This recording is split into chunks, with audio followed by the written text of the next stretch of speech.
We're just going to jump right into it today, all right? Because look, we're bringing back, the new trend is loving the skin you're in and taking care of it, all right? Regardless of what the stereotypes are or what society says is pretty. Because you're fit for a king, baby. Nobody told you that. You can't even, look, you are your worst critic. And listen, another point, ladies. Some of the girls, you got to check your friend group. There's a Judas in every camp, all right? And some of you guys with that, you guys know who I'm talking to. You got a genuine, you're genuine, you're solid. You're not gonna talk bad about your friend behind their back, and you're not gonna let nobody else do it neither, right? You deserve that in return. So check your circle, ladies, because there is always a Judas in every camp, and a jealous woman is the most dangerous creature on earth. You understand that? If somebody has given you one little sense of that they want my partner, or that they're trying to like tear apart something that you have created for the life that you created for yourself, because that's what we're doing. Everybody wants to be mad at everybody else, but they don't want to look in the mirror like I had to, right? Everybody should, and say, look, this is the life I create for myself. If I'm going to be mad at anybody about any aspect of my life that I dislike, or that I'm proud of, or that people hate me for just because it's something that they can't do, that's not my problem. But looking at myself like that, it put me in my place, myself. I didn't have other people telling me who I am and what this or that. All the things I've regretted, the past stuff. I'm telling you about this, so hopefully you can relate or take notes and correlate it within your life, because it'll help you, right? It'll help you be fit for a king, right? Because that's what God is grooming you to do. I don't know whose work this is for. All my ladies, all right, you have the heart of God, all right? And that don't mean you're perfect. You know what God told me the other day? It was the most amazing thing I'd ever heard him say, all right? Because, and I can't even hardly repeat it without crying, right? Because it's just, it is what it is, but I felt like I didn't deserve it, right? He said, watch, be still, and know that I am He, and understand that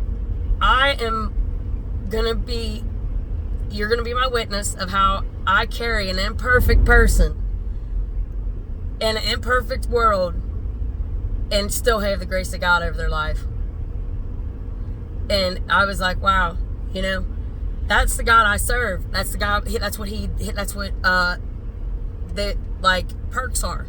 You're Psalms 91. You don't have to fear the weirdos, the perps, the people always trying to nurse off your energy. They're harvesting off your energy. Look, the tit's dried up, y'all. The wells are gonna dry for you vamps out here. Energy vampires, dude. They will freaking. And look, this is looking like your everyday people we should trust, right?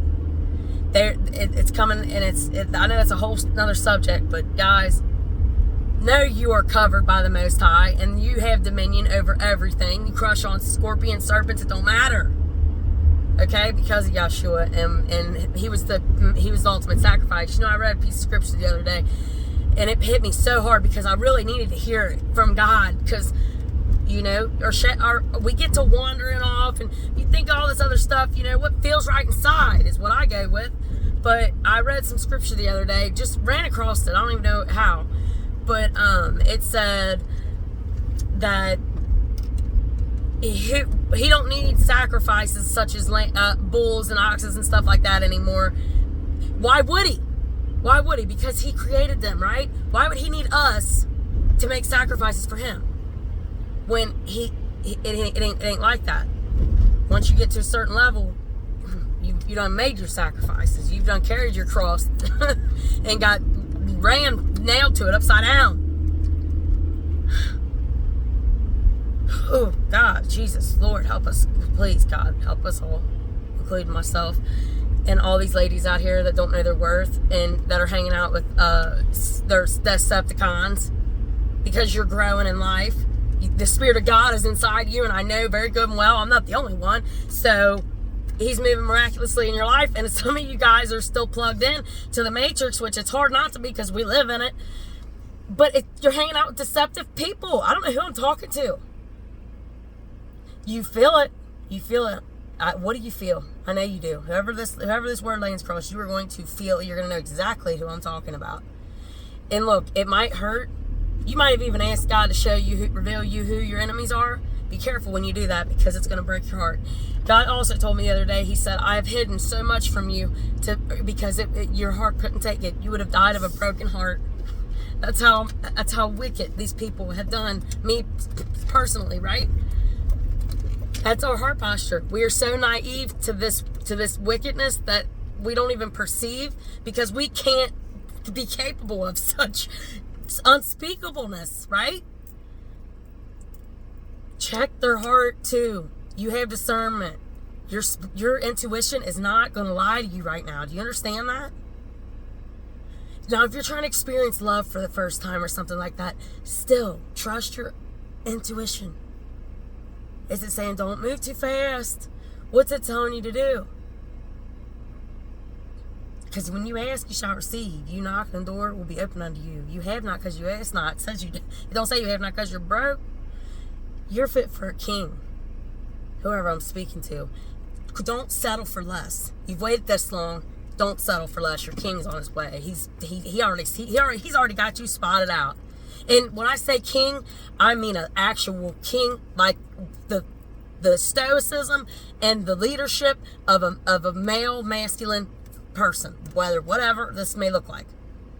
That's king. It's not necessarily what's he look like on the outside or not. I mean, does he have good ideas? Can you multiply to his vision? Does he even have a vision? That's important, ladies. If you're fit for a king, what would a king look like to you? Would it be like a King James, like right in the Geneva Bible and everything else? No. He's going to be kind, gentle, slow to speak, slow to anger, but rip your head off if you need it, right? That's the type of, you're fit for a king. Somebody that's going to provide for you and protect you. You've never had that before. Get rid of the Decepticons in your life, man. It's causing a blockage on the blessings that God has for you. You know why? Because he's been in the rooms that you weren't in. He's heard the conversations that you didn't hear. And he's saying, hey, look, as long as that person or people are in your life, I can't throw in these blessings because they are not attached to it. God's not blessing the foes out here on your behalf, on your internal suffering that these people don't even know you go through, because you see through a lot of people and you accept them anyway because you got the heart of Christ, right?